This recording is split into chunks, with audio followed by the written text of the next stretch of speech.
সুরা খায় মা সুধা ভেবে। এই জনপ্রিয় পংক্তিটি শুনলেই বাঙালির মনে ভেসে ওঠে কালী ঠাকুরের ভয়ঙ্কর অথচ মাতৃস্নেহরূপ। কিন্তু প্রশ্ন ওঠে, মা কালী সত্যিই কি মদ্যপান করেন? পুজোয় কেনই বা লাগে কারণ বাড়ি বা মদ? এটা কি দেবীর পছন্দ, না তন্ত্র সাধনার এক গুপ্ত প্রতীক?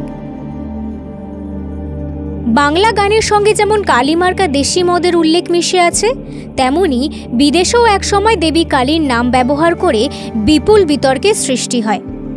মার্কিন সংস্থা কোনো এক কোম্পানি বিয়ারের নাম দেয় মা কালী বিয়ার।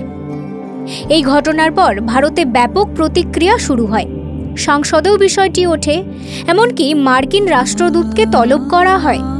শেষ পর্যন্ত সংস্থাটি ক্ষমা চেয়ে নেয় এবং বিয়ারের নাম পরিবর্তন করে।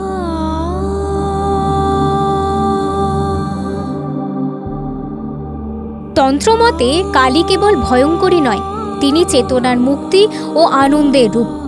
তার উপাসনায় পঞ্চম মদ্য, মাংস, মৎস্য, মুদ্রা, মৈথুন গুরুত্বপূর্ণ প্রতীক। কিন্তু এই মদ্য কি সত্যিই মদ বোঝায়?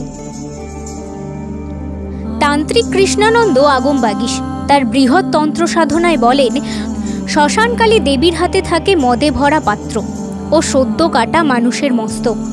তিনি হাস্য মুখে নরমাংস ভক্ষণ করেন।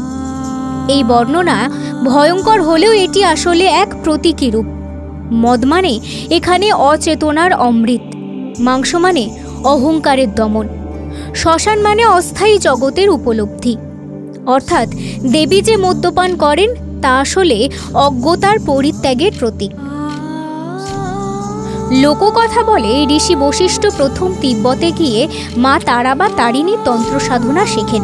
সেখানে তিনি দেখেন পঞ্চম সহকারে দেবীর আরাধনা করা হয়। দেশে ফিরে সেই তন্ত্র পদ্ধতি বাংলায় প্রচলন করেন। তখন থেকেই কালী পুজোয় কারণ বাড়ি বা মদ দেবীর নৈবেদ্য হিসেবে স্থান পায়। তবে এটি ছিল তান্ত্রিক সাধকদের গোপন আচার, সাধারণ গৃহস্থের নয়। এই কারণে শ্মশান কালী ছাড়া অন্য কালী রূপের মদের ব্যবহার করা দেখা যায় না। আজও বাংলার বহু অঞ্চলে কালী পুজোয় মদ উৎসর্গ করা হয়, কিন্তু প্রকৃত উদ্দেশ্য দেবীকে মদ খাওয়ানো নয়, বরং এটি শক্তির আহ্বান ও ভোগ জীবনের ঊর্ধ্বে ওঠার প্রতীক।